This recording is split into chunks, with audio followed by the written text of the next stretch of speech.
My final shift ended with the screech of steel and a searing pain ripping through my arm.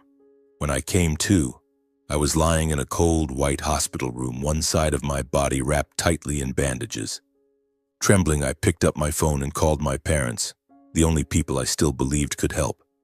They answered, stayed silent for a few seconds, then hung up after saying a single curt sentence: "We can't do anything for you." I thought it was just the coldness of a family that had never truly loved me. That is, until two strangers appeared with a thick stack of documents and a DNA test result. They said something that, even now, I remember vividly. Because that was the moment I realized, for over 30 years I had been living a life that wasn't mine. Hello, my name is Wyatt Dempsey. I'm not the kind of person who enjoys talking about myself, but if you're here, I'll give it a try. 32 years of life have taught me that sometimes the worst things happen not to destroy you, but to force you to face the truth, no matter how painful it is. I don't know where this story will take you, but for me it began on a cold, rainy afternoon in the suburbs of Rockford, Illinois, where everything in my life shattered in a single moment. I lived in a small rented apartment in South Rockford, a run-down corner of the city with faded red brick buildings and pothole-riddled streets. My apartment was nothing special. A tiny living room, a greasy kitchen corner, and a single bed pushed against a window overlooking the highway. Every morning I woke up at 5, put on my navy blue work coveralls, donned a hard hat, and drove my beat-up old truck to Rockford Metal Works, where I worked as a machinist. My job was to operate the steel press, inspect components, and keep everything running smoothly. I didn't complain, didn't make trouble, and always stayed late. My co-workers called me Quiet Wyatt because I rarely spoke unless necessary. For me, work was a way to keep my mind busy, to avoid thinking about other things, like family, or rather what passed for family. My monthly paycheck was just enough to cover rent, gas, and a few small necessities. The rest I sent to my parents in Beloit, Wisconsin, a small town about an hour's drive from Rockford. My father, Carl Dempsey, was 63, a retired industrial supervisor who now lived in a tidy 2-story house with a white picket fence and a neatly trimmed lawn. He was a rigid, cold man who always told me, "A man has to pull himself up, don't expect help from anyone." I'd heard those words since I was a kid, and maybe because of them I learned not to beg or ask for anything. But sometimes I wondered if he ever saw me as a son or just as a debt to be paid off. My mother, Lorraine Dempsey, was 59 and ran a small home goods store in downtown Beloit. The neighbors adored her, always praising her as a kind, capable woman with a bright smile. But to me, she was an unsolvable puzzle. Whenever I visited, she'd ask a few polite questions, but her eyes always made me feel like I owed her something, like my very existence was a burden she had to bear. I didn't blame her. I just tried to do better, hoping one day she'd look at me without that weight in her gaze. Then there was Cole, my younger brother, 3 years my junior. Cole was the kind of person you couldn't ignore. Tall, talkative, always laughing and spending money like it was water. He never held a job for more than 3 months, but somehow my parents doted on him. Whatever Cole wanted, they gave him. A new car? Dad would sign the check. A gambling debt? Mom would quietly pay it off.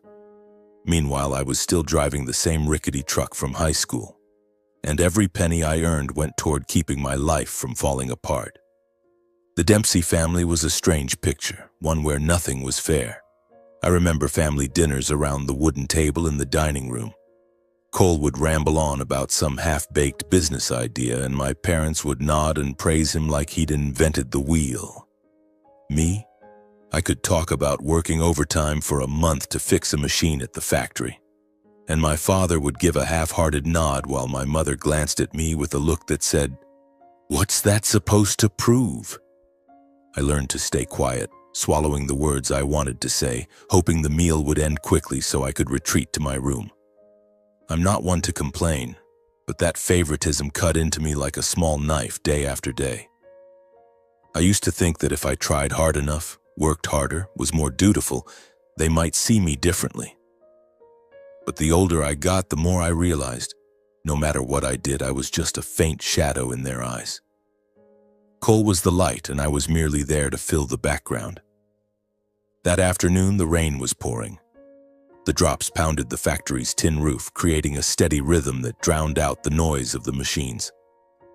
I was on my last shift, checking an old steel press that had malfunctioned a few times the previous week. My coworker, Jimmy, shouted over the noise, "Wyatt, you done checking yet? Shift's almost over." I nodded, wiped the sweat from my forehead, and leaned down to inspect the machine's shaft. Something was off.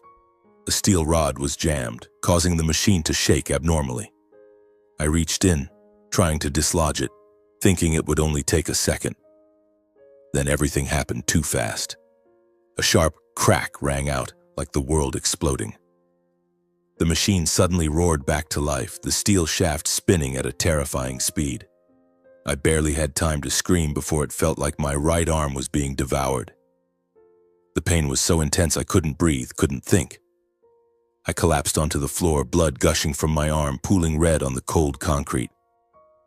My coworkers' shouts echoed somewhere in the distance, but everything faded as if I were sinking into a deep, nightmarish abyss. When I opened my eyes, blinding white light stung my vision. The smell of antiseptic filled my nose, and the steady beep of a heart monitor sounded in my ears. I was lying in a hospital bed, my body heavy, my right arm numb and tightly wrapped in white bandages. A doctor stood beside me, his face serious but his voice gentle. "You're awake, Wyatt. You had a serious accident. Your right arm is badly fractured with nerve and muscle damage. Without surgery soon, you could lose the ability to use it for a long time." I heard him, but it barely registered. My mind was stuck on one question. How much will the surgery cost? The doctor looked at me, hesitating, and didn't answer, only saying I should focus on resting and recovering. I nodded, forcing a weak smile, but inside I felt my entire world crumbling. My right arm, wrapped in a cast, throbbed with pain, a constant reminder that every passing second brought me closer to the possibility of losing my work. The only thing keeping my life from slipping through my fingers. Lying in the hospital bed, the white fluorescent light from the ceiling stung my eyes. I closed them, trying to push away the pain and the fear clawing at my chest. I didn't have good insurance, no savings. All I had was an old truck, a rundown rented apartment, and my parents, Carl and Lorraine Dempsey. They were my last flicker of hope. Despite years of feeling like an outsider in my own family, I still believed that in this moment, as I lay here with my arm nearly crushed, they wouldn't turn their backs on me. I took a deep breath and reached for the phone on the bedside table. Every movement made me grit my teeth in pain, but I ignored it. I dialed the number for the house in Beloit, listening to the slow, drawn-out rings, each one pulling me deeper into a bottomless pit. My mother answered. Her voice was soft but cold, like she was speaking to a bank clerk rather than her son. "Wyatt? What's wrong?" I tried to keep my voice steady, though my heart was pounding. "Mom, I had an accident at the factory. My arm, it's badly injured. The surgery costs a lot. I need help." I paused, waiting for a question, a word of comfort, anything to show she cared. But there was only silence on the other end. Then my mother spoke, her voice flat. "I'll talk to your father. Wait for us to get back to you." Then she hung up without asking if I was in pain, if I was okay. I gripped the phone tightly, staring at the dark screen. "Get back to you." The words echoed in my mind, fragile as a promise I knew deep down would never be kept. But I waited. I told myself they'd call back soon. Maybe they were figuring out how to get the money or driving here already.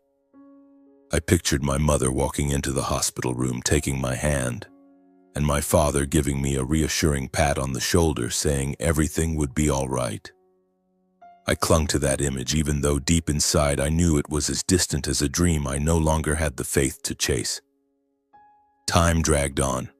1 hour, then 2. The phone remained silent. I stared out the window where raindrops streaked down the glass, as blurry as my thoughts. The hospital room was cold, filled only with the steady beeping of the heart monitor and the faint shuffle of nurses' footsteps in the hallway. I tried to sleep, but every time I closed my eyes, I saw the steel press spinning wildly, heard the screech of metal, and felt the pain tearing through my body. I'd jolt awake, gasping, sweat soaking my forehead. And then I'd look at the phone again, hoping the screen would light up with a call from Beloit. The next morning, still no word. I told myself they were probably busy. My father never liked being bothered, and my mother always had a million things to do at the store. But as the sun climbed higher, its harsh light streaming through the window, I couldn't lie to myself anymore. I dialed my father's number, my hand shaking so much I nearly dropped the phone. It rang 3 times before he picked up. "Wyatt?" His voice was gruff, carrying the familiar irritation I'd known since childhood. "What is it?" I repeated my story, trying to keep my voice from breaking. "Dad, I had an accident at the factory. My arm's badly hurt. I can't afford the hospital bills. I need you and Mom to help." I paused, waiting. But his response came faster than I expected, sharp and cold like a knife. "Don't bother us. We're too old to help." Then he hung up, without explanation, without hesitation. I stared at the phone in my hand, its black screen swallowing the last shred of hope I had. It felt like someone was squeezing my chest, making it impossible to breathe. I wanted to scream, to call back, to demand why, but I couldn't. I just sat there, silent, feeling like a part of me had died. That afternoon, I scrolled through my phone to pass the time, trying to distract myself from the pain gnawing at my mind. Then I saw a post on social media from Cole, my younger brother. A photo of the whole family gathered around a large birthday cake, candles glowing, bright smiles on my parents' faces, on Cole's face. His caption read, "Happy birthday, Dad. Family is everything." I stared at the photo, at each familiar face, each joyful smile, and it felt like someone had stabbed me straight through the heart. They were celebrating, laughing, while I lay here alone with a crushed arm and a hospital bill looming over me like a mountain. I wasn't in that photo, wasn't part of that joy. I had never truly been part of that family. I turned off the phone and tossed it to the foot of the bed. The pain in my arm was nothing compared to the loneliness swallowing me whole. I didn't cry. I didn't have the strength left to cry.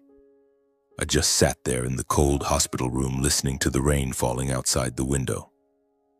The steady patter of the rain seemed to tell the story of my life, a string of days spent trying, of hopes shattered, and of cold glances from the people I called family.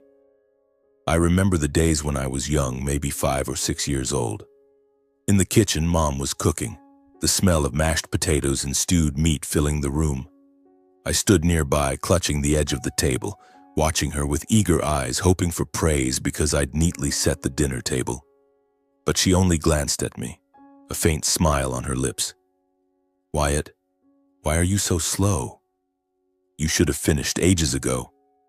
Her voice was sweet, but her words were sharp, like a reminder that I was always falling short, that I never did enough. I lowered my head, quietly placing the plates on the table, feeling like I'd committed some great mistake, though I didn't understand why. Dad was different. He spoke little, but every word he uttered carried the weight of stone. He never talked to me, never asked what I liked, never shared stories about his days working in the industrial park. Instead, he gave orders. "Wyatt, clean the garage. Wyatt, fix the car. Wyatt, don't waste my time." I obeyed without question because any delay would make his gaze freeze the entire room. Once I spilled a glass of water during dinner. Just a glass of water, but Dad shot up, roaring as if I'd committed a terrible crime. "Foolish. Can't you do anything right?" He made me kneel in the cold garage for 3 hours, surrounded by old boxes and the sharp smell of motor oil. I knelt there, trembling, not daring to cry because I knew crying would only make him angrier. Meanwhile, Cole, my younger brother, seemed to live in a different world. When Cole messed up, everything was brushed off. He broke Mom's favorite vase, and she just laughed, ruffling his hair and saying, "It's okay, sweetheart, just be careful next time."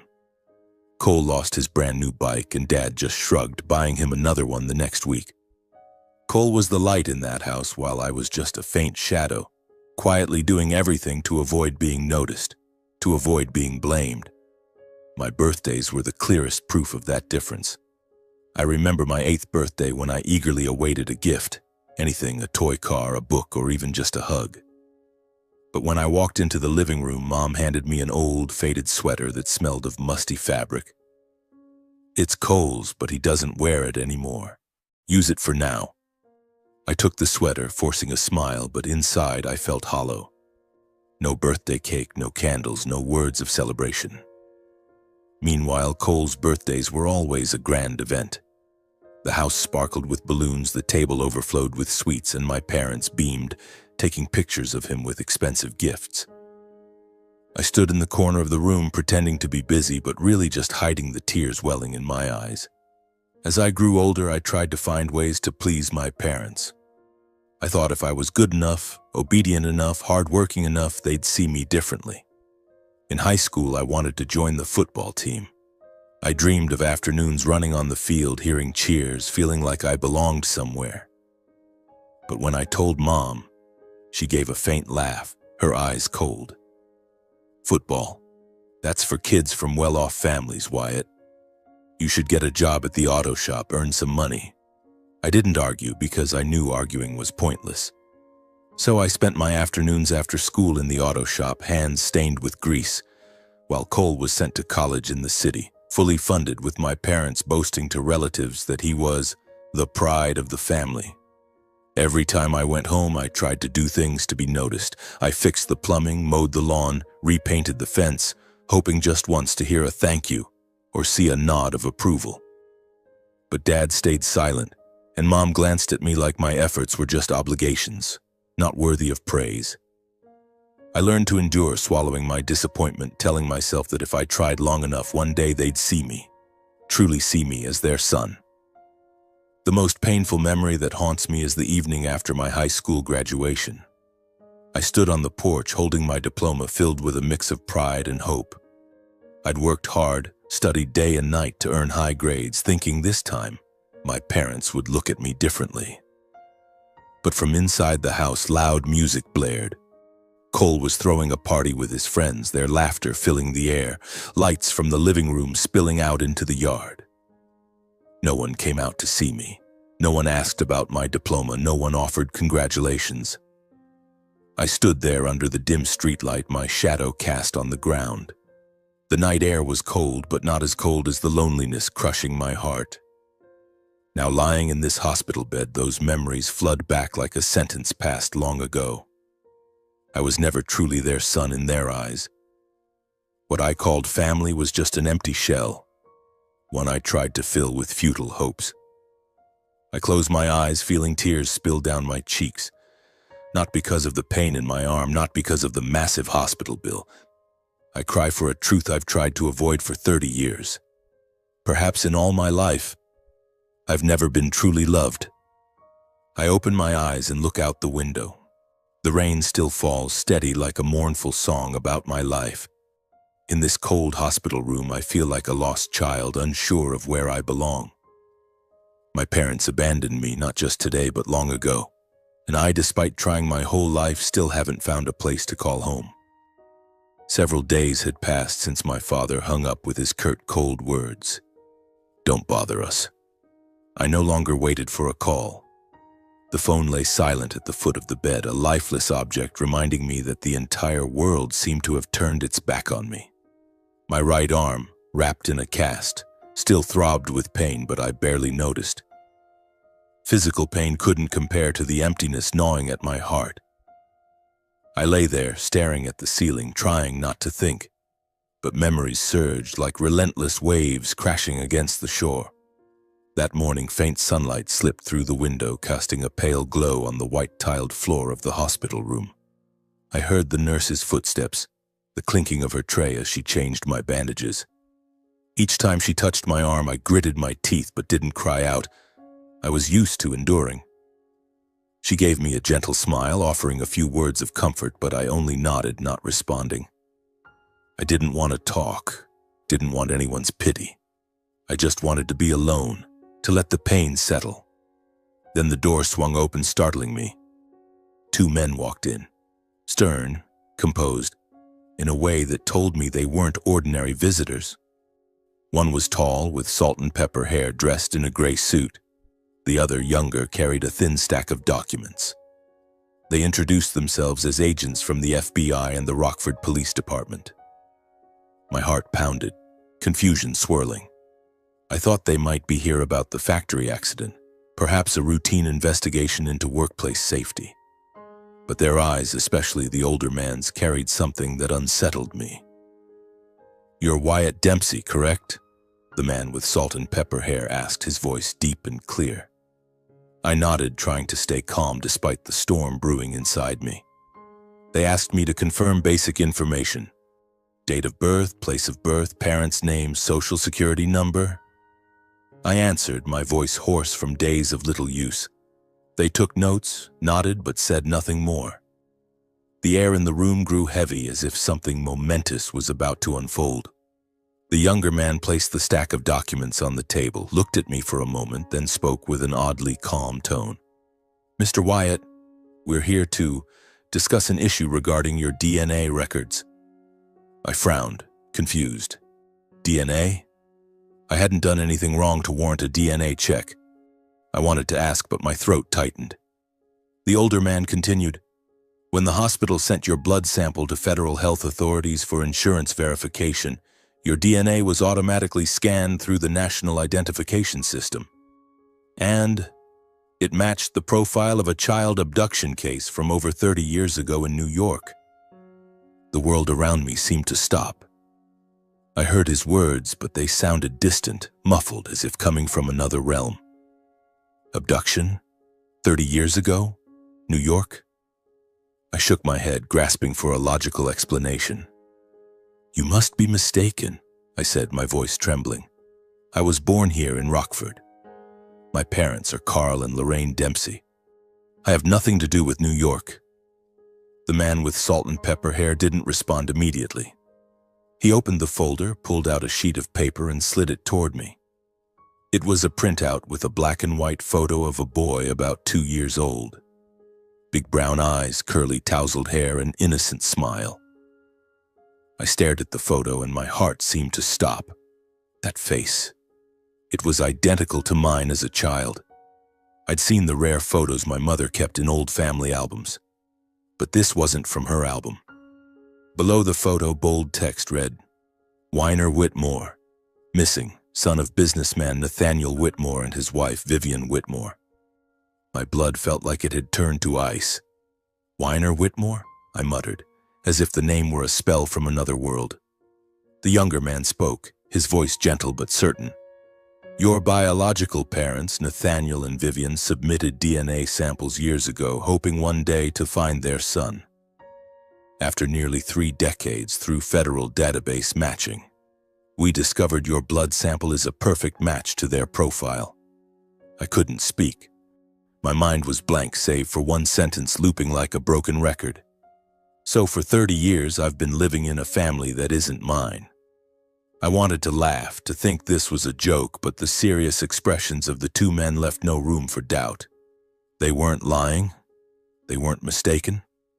The older man handed me another sheet, asking me to sign to consent to a second DNA test for full verification. I took the pen, my hand shaking so badly the ink smudged on the paper. I signed, not knowing what I was doing, only knowing I needed answers, no matter how terrifying. Before leaving, they gave me a business card saying a lawyer representing the Whitmore family would meet me the next morning. "They've been waiting for you for a long time," the older man said, his voice softening as if he too felt the weight of this moment. When the door closed, I sat there, still clutching the business card. The steady beep of the heart monitor filled the room, but I no longer heard it.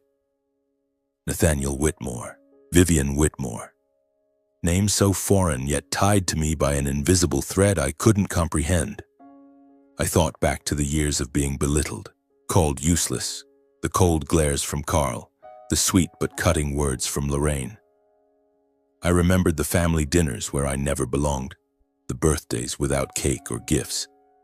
All the injustices, the pain I endured now stood out like a painting drawn in cruel truth. I didn't belong to the Dempsey family. I had never belonged to them.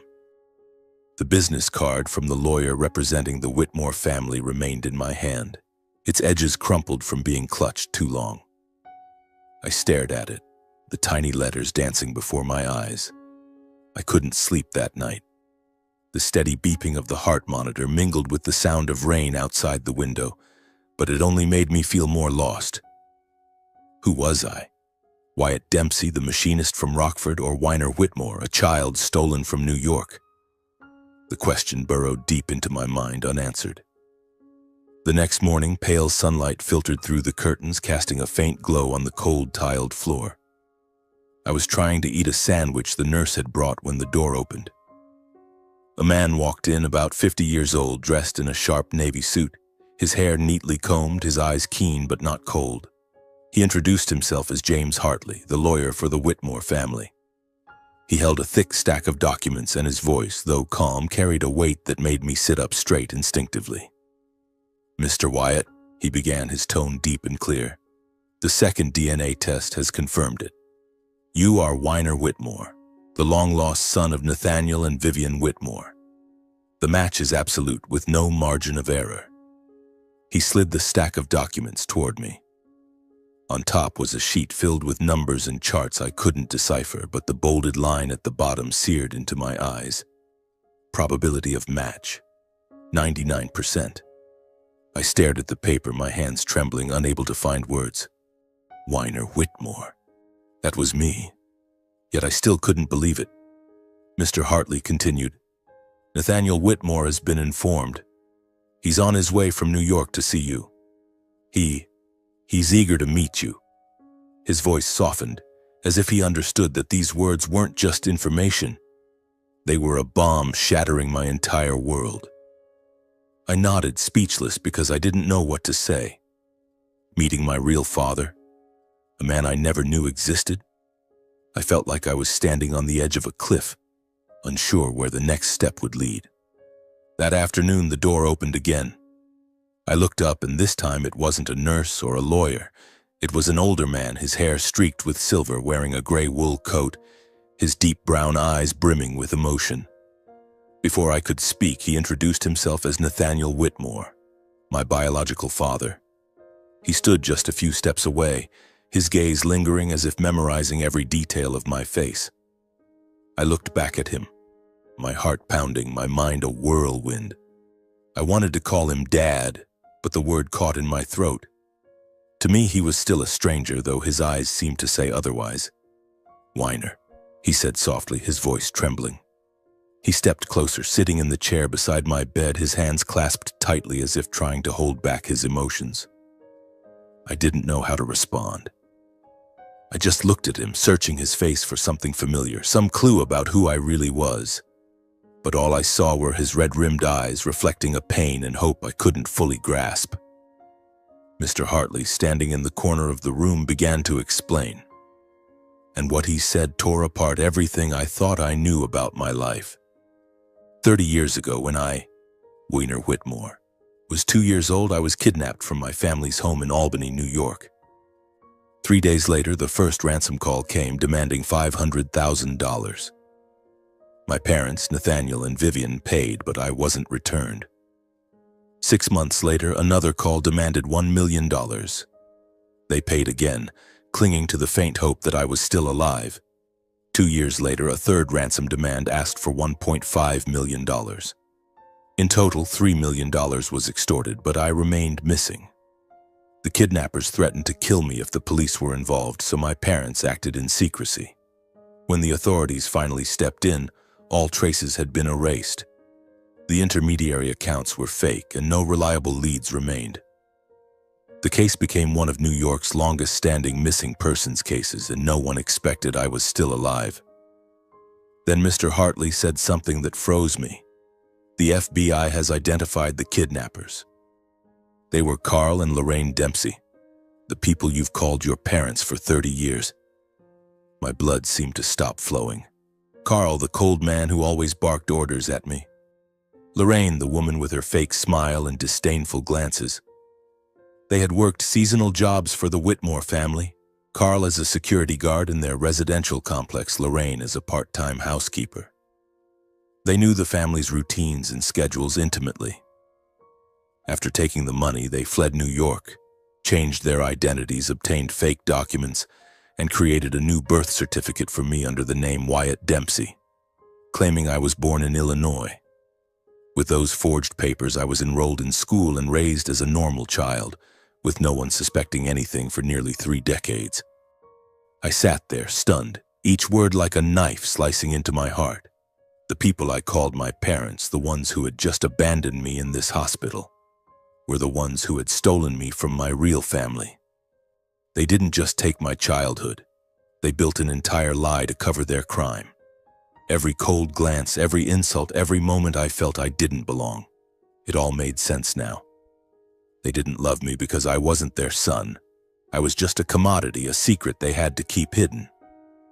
I looked at Nathaniel, my real father, sitting before me, his eyes red but trying to stay composed. "We never stopped looking for you," he said, his voice hoarse. "Every day for 30 years, your mother and I prayed you were still alive."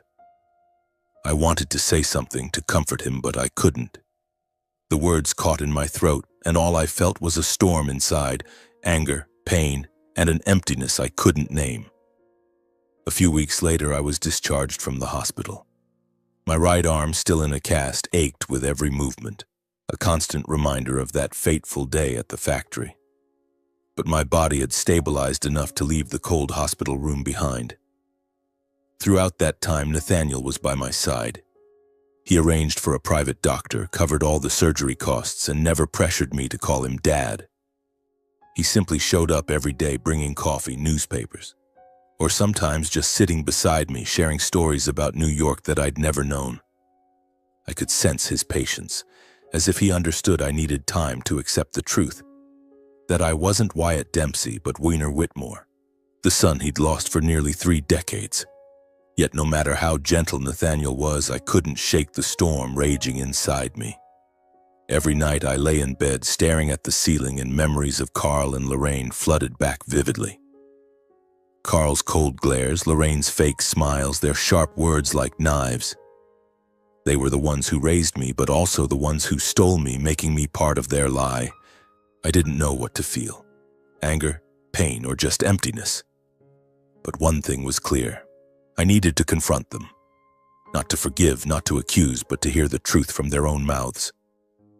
One morning, as pale sunlight filtered through the curtains, I looked at Nathaniel and said, "I want to see them. Carl and Lorraine. I need to hear their reasons." Nathaniel met my gaze, a flicker of surprise in his eyes, but then he nodded. "All right, Weiner. I'll go with you." He called me by my real name, and this time I didn't correct him. I just nodded, feeling like a small step had been taken between us. We set out for Beloit, Wisconsin, the place I'd called home for 30 years. The car rolled down familiar roads, past golden cornfields glowing under the sun, past weathered billboards I could picture with my eyes closed. But today, everything felt different. I was no longer Wyatt Dempsey returning to visit family. I was Weiner Whitmore, a stranger going back to face my past. The car stopped in front of the familiar 2-story house. The white picket fence still stood, peeling slightly in places. The wooden steps creaked underfoot. The old flower pots sat quietly on the porch as if time had stood still. But as I stood before the door, a chill ran down my spine. Every brick, every window frame held memories. Not warm ones, but memories of evenings spent standing on the porch, clutching a diploma no one cared about. Family dinners where I was just a shadow. Days spent trying to be loved only to receive disdain. I knocked on the door, my heart pounding.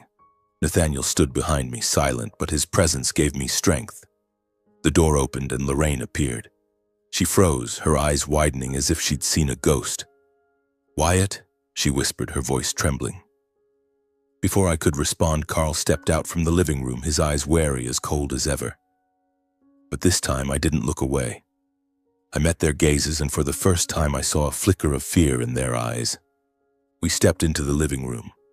The air was heavy, so thick I could hear the ticking of the wall clock, each second stretching into eternity. Nathaniel spoke first, his voice calm but firm.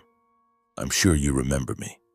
I'm Nathaniel Whitmore, the biological father of the child you've raised for 30 years. I'm here only to hear the truth. He didn't mention the police or make threats, but his words carried a weight that Carl and Lorraine couldn't ignore. They stayed silent for a long time. I sat there looking around the room, the dining table where I used to sit, the bookshelf where I once fixed a broken leg. Everything was familiar, yet now it felt like a dream that had dissolved. Finally, Carl spoke, his voice hoarse, lacking the hardness I'd known. "We didn't have a choice," he said, staring at the floor. Nathaniel placed the stack of documents on the table, undeniable evidence from the FBI. Carl looked at them and I saw his shoulders slump, as if all his strength had been drained. He began to speak, each word like a knife cutting into my heart. He admitted to the kidnapping, the 3 ransom demands, $3 million in total. They had planned it meticulously, exploiting their familiarity with the Whitmore family to carry out the crime. After taking the money, they fled New York, changed their identities, and forged a birth certificate for me as Wyatt Dempsey, claiming I was born in Illinois. Lorraine began to cry, her sobs breaking the silence. She said, trembling, that at first she cared for me out of fear, worried that if they didn't keep me, Carl would be exposed. But over time, every time she looked at me, she saw her guilt, a guilt too heavy to face.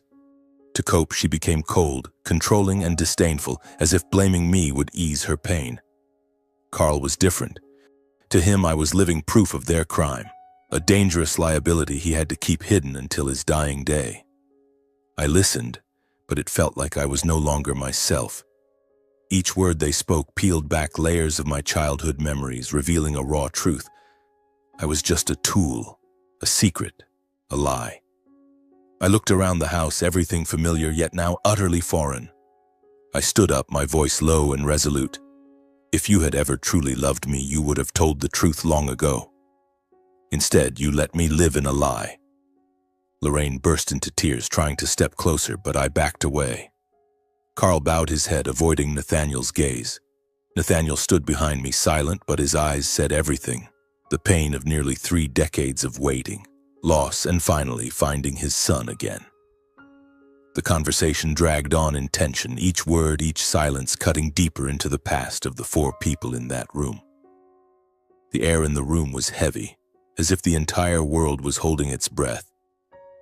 The steady ticking of the wall clock only amplified the suffocating tension. I looked at Carl and Lorraine, the people I once called parents, and felt an unbridgeable chasm between us. They were no longer the ones who raised me. They were the ones who stole me, making me a part of their 30-year lie. I wanted to ask more, to understand why they could be so cruel. But before I could speak, a sharp sound from outside shattered the silence. The screech of tires braking abruptly rang out, followed by flashing red and blue lights streaming through the window, casting shadows on the living room walls. Carl flinched, his eyes filled with panic, the first time I'd ever seen his usual hardness falter. Lorraine's face paled, her hands clutching the hem of her shirt, as if grasping for something to hold on to before it slipped away. I stood there, silent, but deep down I knew. This moment was inevitable.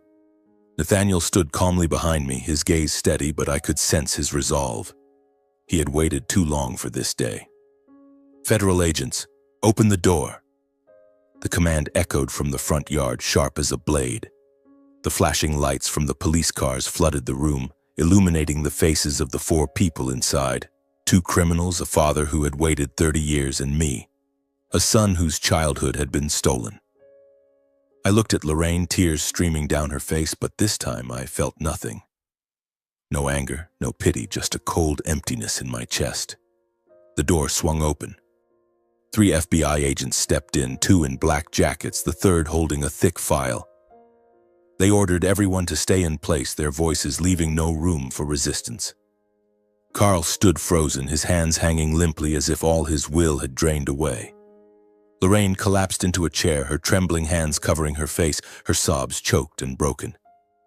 One agent read the arrest warrant, his voice steady but cutting. "Carl Dempsey, Lorraine Dempsey, you are under arrest for kidnapping, interstate extortion, and identity fraud." I stood silently, watching as Carl and Lorraine were handcuffed right before my eyes. Lorraine sobbed, her eyes searching mine, desperate, as if pleading for a shred of sympathy. But I couldn't respond. I just looked at them. The people who taught me how to hold a hammer, who cooked my dinners, who were once everything I called family. Now they were criminals, led away under the flashing red and blue lights. I didn't feel relief, nor did I feel sorrow. There was only a void, as if a part of me had been erased. Nathaniel and I were asked to go to the nearby FBI field office to assist with the investigation. In the interrogation room, the agents presented undeniable evidence: bank records of million-dollar transactions, forged identity documents, photos of Carl and Lorraine from 30 years ago, and a detailed timeline of the 3 extortion demands. Everything aligned perfectly with the case files from decades past. I sat there listening to each detail, feeling like I was watching a movie about someone else's life, not mine, not Weiner Whitmore's. Carl remained silent throughout the interrogation, his eyes vacant, as if he had accepted his fate. Lorraine was different. She claimed she only followed her husband's lead, that things had gone too far. Her voice trembled, but I didn't want to hear it. Her excuses couldn't change the truth. They had stolen me from my real parents, built a life on lies, and abandoned me when I needed them most. The investigators informed us that Carl and Lorraine would be prosecuted in New York, where the kidnapping took place. They could face life in prison. I listened, but said nothing. I just wanted to leave that room, to escape the evidence, the confessions, and the memories weighing on my shoulders. In the hallway of the FBI office, I sat on a wooden bench, staring out through a glass window. The red and blue lights from the police cars still flashed, reflecting on my face, both bright and blurred. I didn't know what to feel. Relief? Grief? Or just emptiness? The man who taught me how to hold a hammer, the woman who cooked my dinners, they were being led away as criminals. Despite their cruelty and selfishness, deep down, they were still part of the memories I grew up with. Watching them be taken away hurt more than I'd expected. Nathaniel sat beside me, silent, gently placing a hand on my shoulder. He understood that I had lost both worlds, past and present, in a single day. Though he had found me after 30 years, he knew the wound inside me wasn't just about my identity, but about trust. He quietly told the investigator he would handle all the legal proceedings and didn't want to put more pressure on me. I looked at him, gratitude mixed with a sense of unfamiliarity. He was my father, but I still didn't know how to call him that. In the days following Carl and Lorraine's arrest, the entire country seemed to be talking about my story. The media covered it relentlessly, from national news to local papers. The name Wyatt Dempsey vanished, replaced by Weiner Whitmore, my true name, boldly printed in FBI files and splashed across headlines. "Child missing for 30 years found," they wrote, as if I were a miraculous tale. But for me, each line felt like a knife, a reminder of the years stolen from me. Nathaniel stayed in Beloit, renting a room at a small hotel near the town center. He didn't pressure me to move to New York right away, to call him Dad, or to become Weiner Whitmore. He simply stayed by my side, bringing a hot coffee and a sandwich each morning, eating breakfast with me in the quiet hotel room. We didn't talk much. Sometimes he spoke of Albany's streets, the golden autumn leaves, or fishing trips with his father when he was young. I listened, nodded, but inside there was still an emptiness. We were like two strangers trying to get to know each other after 30 years apart. One afternoon, as the sunset cast a golden glow over the small street outside the hotel, Nathaniel sat across from me, his eyes gentle but meaningful. "Do you want to go to New York?" he asked, his voice soft as a breeze. "Your mother and sister are still waiting." I stayed silent, gazing out the window where dry leaves swirled on the sidewalk. I wasn't sure I was ready. New York, the Whitmore family, it was all still a foreign world. But deep down I knew I had to face it, not just them, but myself. Finally, I nodded. "I want to meet them," I said, my voice hoarse. Nathaniel smiled, a faint but warm smile. He placed a hand on my shoulder, a brief touch, but enough to make me feel the gap between us slowly closing. 2 days later, we boarded a flight to Albany. From the airport, a car picked us up, driving through tree-lined streets to the Whitmore estate, the place where, 30 years ago, I had been stolen. I looked out the window, seeing tall oak trees and old-fashioned houses peeking through the foliage. Everything felt both unfamiliar and strangely familiar, as if I were traveling back in time to where it all began. As the iron gate opened, a grand old house came into view, its dark tiled roof and ivy-covered walls striking against the greenery. I stepped out of the car, my legs feeling like lead. Nathaniel walked beside me, silent, but his eyes seemed to guide me. Then the front door opened, and Vivian Whitmore, my biological mother, stepped onto the porch. She froze, her eyes wide, as if unable to believe I was standing there. For a moment, time stood still. I looked at her, seeing eyes the same brown as Nathaniel's, the lines of years etched on her face. And then, tears fell. Vivian rushed forward, enveloping me in a hug. I stood rigid, unsure what to do, but then I tightened my arms, returning her embrace. We cried, unable to hold back. She touched my face, her fingers trembling as if trying to memorize every feature to make up for the lost years. "Wiener," she whispered, her voice choked. "My son." For the first time in my life, I felt the true warmth of a family, something I had never known in 30 years. Nathaniel stood nearby, silent, tears streaming down his cheeks. After 3 decades of searching, he was finally watching his wife embrace their son. From the staircase, another woman descended, Violet Whitmore, my biological sister. She stood there, her hands trembling, her eyes hesitant. Then she stepped forward, wordlessly placing a hand on my bandaged arm, and burst into tears. I nodded, my lips quivering, unsure what to say. The feeling of both familiarity and distance made my heart ache. We hugged, 2 siblings reunited after 30 years, yet separated by a gap time couldn't measure. In the living room, I saw family photos on the walls, old keepsakes preserved like treasures. Vivian, her voice breaking, told me she had never cleared out the room meant for the boy Weiner. "Every week I cleaned it, as if you might come back any moment," she said. She led me upstairs and opened the door to a small room. Inside, I saw a little wooden toy car, a green wool blanket, and an old family photo on the table.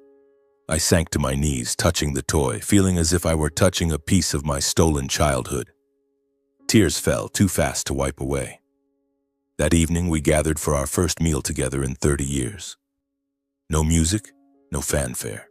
Just a simple dinner, candlelight flickering and tear-filled eyes. I didn't say much, quietly listening to Violet's laughter, Vivian's storytelling, and Nathaniel's warm, steady voice. I tried to etch every moment into my memory, afraid that if I closed my eyes, it would all vanish like a dream. At the end of the meal, Vivian gripped my hand tightly.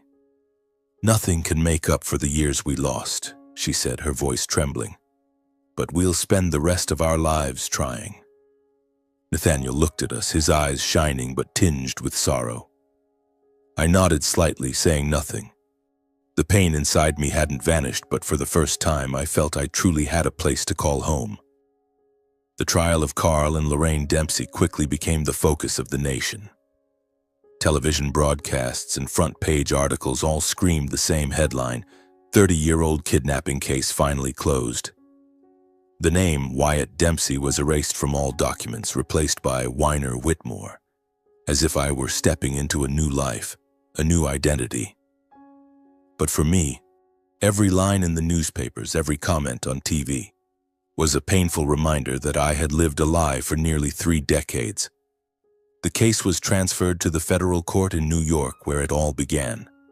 I was invited to attend the trial as a victim, but I didn't want to stand at the podium or recount my story for the world to hear. I sat silently in the gallery, my gaze empty, feeling neither hatred nor pity. Carl and Lorraine sat a few meters away, but it felt like they belonged to another world. Carl, with his silver hair and weathered face, kept his head bowed throughout the trial. Lorraine, her eyes swollen, constantly wiped away tears. I looked at them but felt nothing. No anger, no sorrow, just an unnameable void. The court announced the investigation's findings. Carl was the mastermind, orchestrating the ransom calls and siphoning over $10 million through fake accounts. Lorraine was an accomplice, helping to conceal the crime and raising me under a false identity for 30 years. They were charged with kidnapping, interstate extortion, identity fraud, and obstruction of justice. After 3 months of trial, the verdict was delivered. Carl received life imprisonment without parole. Lorraine was sentenced to 30 years, with the possibility of a reduced sentence if she cooperated in further investigations. When the verdict was read, Lorraine's sobs echoed through the silent courtroom. Carl only bowed his head, his eyes vacant, as if he had long accepted his fate. I left the courtroom before the crowd stood up. I couldn't look at them any longer, not out of hatred, but because the pain was enough. Outside the courthouse, reporters swarmed me, microphones thrust in my face, questions pouring like rain. How do you feel about the kidnappers' conviction? Can you forgive them? I paused, took a deep breath, and said only one thing. I don't hate them anymore. I just want to live as my true self. Then I walked away, leaving the flashing cameras and noise behind. I returned to Albany with Nathaniel and Vivian. They offered to let me stay at the Whitmore estate, but I asked to move into a small apartment near the city center. I needed time to adjust, to find myself amid the ruins of my past. The new apartment wasn't much different from my old one in Rockford. Small, simple, with a window overlooking a noisy street. But here I felt lighter, as if each breath was a chance to start over. On Nathaniel's advice, I began attending therapy sessions. The therapist suggested I write down my memories as a way to heal. I spent hours at the kitchen table, piecing together fragmented moments. The years in Beloit, Carl's cold glares, Lorraine's fake smiles, and the first warm moments with the Whitmore family. Each word was a knife, but also a step toward letting go of the past. Though I inherited a substantial fortune from the Whitmore family, I lived as I always had, driving my own car, cooking my own meals, and finding work as a technical consultant at a local machine shop. I didn't use the Whitmore name for special treatment. I wanted to stand on my own, as I had for the past 30 years. On weekends, I returned to the Whitmore estate for dinner with the family. Vivian's Sunday meals were always lavish, the scent of fresh-baked bread and stewed meat filling the house. Violet often shared stories of her childhood, growing up with the shadow of a lost brother.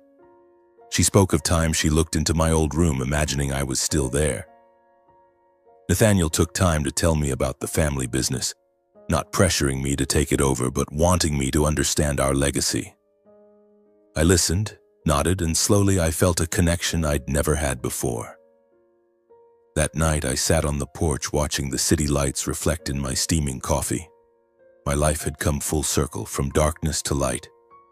I knew I'd never forget what I'd lost, the stolen years, the buried pain. But I also understood that justice wasn't just the sentences handed to Carl and Lorraine. Justice was the chance to live again as my true self. Weiner Whitmore, no longer anyone's shadow. In the days that followed, I began to learn how to slow down, to breathe, to embrace the silence. Perhaps after 30 years of running from the past, the hardest thing wasn't forgiving others. It was learning to forgive myself. One tranquil early autumn evening, I sat in my small Albany apartment, a notebook from my therapist in front of me. She had told me to write down my true feelings, as a way to confront and heal. The tea beside me had gone cold, and the streetlight filtered through the window, casting a glow on the blank page. I picked up the pen, my fingers slightly trembling, and began to write. I lived 30 years in a story that wasn't mine. But perhaps that's what taught me more than anyone the meaning of the word freedom. Memories flooded back, vivid and sharp like an old film. I heard the roar of the steel press in the factory, felt the searing pain tear through my arm, saw myself lying in the cold hospital room with a silent phone, no calls coming through. I remembered Carl's cold glares, Lorraine's fake smiles, and the moment Nathaniel first hugged me, his voice breaking as he called me Weiner. Each memory was a cut, but also a piece of the puzzle, helping me understand that life, despite its wounds, always leaves a door open. You just need the courage to step through. I kept writing, each line pouring from my heart. Justice to me wasn't watching Carl and Lorraine be punished. Justice was no longer letting them control my emotions. I chose to forgive, not because they deserved it, but because I deserved peace. Hatred, I realized, is an invisible chain binding you to the past. Sometimes the only way to be free is to let it go. I let go not to forget, but to move forward, to stop carrying the weight of those stolen years. In the notebook, I wrote about family, not just where you're born, but where you choose to belong. I once thought I had no one, that I was a lonely shadow in Carl and Lorraine's house. But with Nathaniel, Vivian, and Violet, I realized family isn't just blood. It's in the way they opened their hearts to me, the way they patiently walked through my pain with me. Vivian didn't try to erase my past. She held my hand, guiding me through the wounds. Nathaniel didn't push me to become an heir. He just wanted me to know I always had a home. Violet, with her stories of her childhood, showed me I was never forgotten, even when I didn't know they existed. During an interview after the trial, when a reporter asked how I wanted to be remembered, I said, "I don't want to be remembered as a kidnapping victim, but as a man who chose to stand up, to live honestly and kindly, even when the world lied to him." Those words weren't for show, they were a promise to myself. I declined Nathaniel's offer to take an executive role in his company. Instead, I chose to work as a community advisor for the Whitmore Foundation, helping missing children and victims of domestic violence.